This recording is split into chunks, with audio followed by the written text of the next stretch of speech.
मुझे माफ़ कर देना बेटी। आज पूनम लव मैरिज करके अपने पापा के पास आई और अपने पापा से कहती है, पापा मैंने अपनी पसंद के लड़के से शादी कर ली है। उसके पापा बहुत गुस्से में थे, पर वह बहुत सुलझे हुए शख्स थे। उन्होंने बस अपनी बेटी से इतना ही कहा, मेरे घर से निकल जाओ। बेटी ने कहा कि अभी मेरे पति के पास कोई काम और घर नहीं है, हमें रहने दीजिए, हम बाद में चले जाएंगे। पर उसके पापा ने एक न सुनी और उससे घर से बाहर कर दिया। कुछ साल बीत गए, पूनम के पापा नहीं रहे। दुर्भाग्यवश जिस लड़के से पूनम ने शादी की थी वह भी पूनम को छोड़कर धोखा देकर भाग गया। पूनम की एक लड़की एक लड़का था। पूनम खुद का रेस्टोरेंट चला रही थी, जिससे उसका जीवन यापन हो रहा था। पूनम को जब यह खबर मिली उसके पापा नहीं रहे, तो उसने सोचा, अच्छा हुआ मुझे घर से निकाला था, दर दर की ठोकरें खाने को छोड़ दिया था, और मेरे पति के जाने के बाद भी मुझे नहीं बुलाया। मैं नहीं जाऊंगी उनकी अंतिम यात्रा में। पर उसके ताऊजी ने समझाया कि पूनम हो आओ, जाने वाला तो चला गया, अब उससे दुश्मनी कैसी।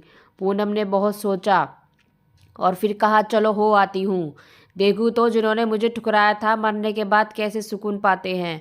पूनम घर गई तो उनके अंतिम यात्रा की तैयारी कर रहे थे। पूनम को उनका कोई दुख नहीं था, बस वह अपने ताऊजी के कहने पर आई थी। पूनम के पापा की अंतिम यात्रा शुरू हुई, सब रो रहे थे, पूनम दूर खड़ी थी। जैसे तैसे सब कार्यक्रम खत्म हुआ। आज पूनम के पापा की 13वीं का भी दिन आ था। उसके ताऊजी ने पूनम को एक खत दिया और कहा, तुम्हारे पापा ने तुम्हें दिया था, हो सके तो एक बार जरूर पढ़ लेना। रात हो चुकी थी, सब मेहमान जा चुके थे। पूनम वो खत पढ़ने लगी। उस खत में सबसे पहले यह लिखा था, मेरी प्यारी गुड़िया, तुम मुझसे नाराज़ होंगी पर अपने पापा को माफ़ कर देना।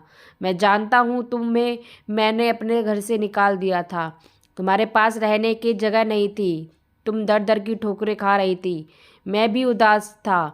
तुम्हें कैसे बताऊँ, याद है तुम्हें जब तुम 5 साल की थी, तब तुम्हारी माँ हमें छोड़कर चली गई थी। जब तुम रोती थी, मेरे बिना सोती नहीं थी, रात को उठकर रोती थी, मैं भी तुम्हारे साथ जागता था।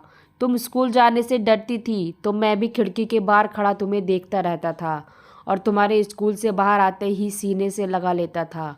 वह कच्चा पक्का खाना याद है जो तुम्हें पसंद नहीं आता था, मैं उसे फेंक कर फिर से तुम्हारे लिए खाना बनाता था ताकि तुम भूखे ना रहो।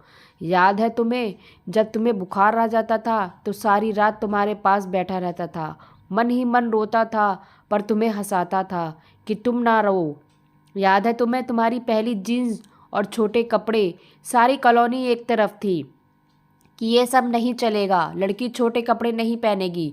पर मैं तुम्हारे साथ खड़ा था, किसी को तुम्हारी खुशी में बांधा बनने नहीं दिया। तुम्हारा रातों को देर से घर आना, डिस्को जाना, लड़कों के साथ घूमना, इन सब बातों को कभी गौर नहीं किया मैंने, क्योंकि जिस उम्र में भी तुम थी यह सब चलता है। लेकिन तुम्हारे ऐसे लड़के के साथ शादी करके घर आना जिसके बारे में तुम्हें कुछ पता नहीं था। मैं पापा हूँ तुम्हारा, मैंने उसके बारे में सब पता किया। उसने वासना में पैसों के लिए कितनी लड़कियों को धोखा दिया था, पर तुम तो उस वक्त उसके प्रेम में अंधी थी। तुमने मुझसे पूछा नहीं, सीधा शादी करके आ गई। मेरे कितने अरमान थे कि तुम्हें डोली में बिठाऊं, चांद सितारों की तरह तुम्हें सजाऊं, ऐसी धूमधाम से शादी करूंगा कि लोग बोले कि इसने अपनी बच्ची को बड़े नाज से पाला था, वह भी अकेले। पर तुमने मेरे सारे ख्वाब तोड़ दिए। खैर इन बातों का कोई मतलब नहीं अब। मैंने तो तुम्हारे लिए खत इसलिए छोड़ा कि तुमसे कुछ कह सकूं। मेरी गुड़िया, अलमारी में माँ के गहने और तुम्हारी शादी के लिए जो गहने लिए थे सब रखे हैं। 3-4 घर और कुछ ज़मीन के कागज़ जो तुम्हारे और तुम्हारे बच्चों के नाम कर दिए हैं। कुछ पैसे बैंक में है, निकाल लेना। बस इतना ही कहूँगा कि मेरी गुड़िया, काश तुमने मुझे समझा होता। मैं तुम्हारा दुश्मन नहीं था, पापा था, जिसने तुम्हारी माँ के मरने के बाद दूसरी शादी तक नहीं की। लोगों के ताने गालियाँ सुनी, कितने रिश्ते ठुकराए, पर तुम्हें तुम्हारी दूसरी माँ से कष्ट ना हो इसलिए खुद की ख्वाहिश मार दी। अंत में इतना ही कहूँगा, जिस दिन शादी करके आई थी ना, तुम्हारा बाप पहली बार टूटा था। इसलिए नहीं कि समाज जात बिरादरी वाले क्या कहेंगे, बल्कि इसलिए जो मेरी गुड़िया सारी रात सुसु के लिए मुझे उठाती थी, आज उसने इतना बड़ा फैसला मुझे बिना बताए ले लिया। बस इतना ही कहूँगा, हमेशा खुश रहना।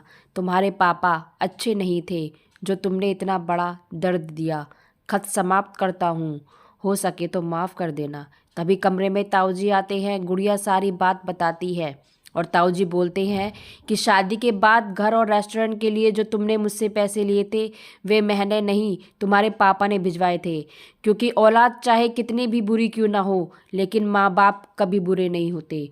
तो फ्रेंड्स, ये कहानी आपको कैसी लगी कमेंट्स बॉक्स में ज़रूर बताइएगा। कहानी को लाइक व शेयर ज़रूर कीजिएगा और चैनल पे नए हैं तो सब्सक्राइब कीजिएगा। कहानी सुनने के लिए धन्यवाद।